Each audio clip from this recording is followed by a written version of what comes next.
এই ছেলেগুলি আসল বন্দুক নিয়ে খেলা করছিল আর তারা রাস্তায় চলতে থাকা গাড়ির উপর নিশ করছিল, কিন্তু তাদের নিশানা এতটাও ভালো ছিল না যে সেই গাড়িগুলির মধ্যে লাগবে গুলিটি। কিন্তু হঠাৎ করে তখনই চলতে থাকা বাসের মধ্যে একজন মহিলার গায়ে গুলিটি লেগে যায়, আর সেই লোকটি রক্ত দেখে ভয় পেয়ে যায় এবং বাস ড্রাইভারকে বাস দাঁড় করাতে বলে।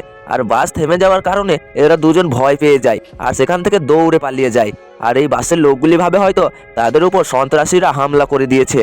আর তখনই লোকটি বাস ড্রাইভারকে বলে যে তাড়াতাড়ি বাস হসপিটালে নিয়ে চলো, কিন্তু বাস ড্রাইভার বলে যে এখান থেকে 5 ঘন্টা যেতে হবে, তাহলে হসপিটালে পাওয়া যাবে, কিন্তু পাশের গ্রামে আমার একজন পরিচিত ডাক্তার আছে।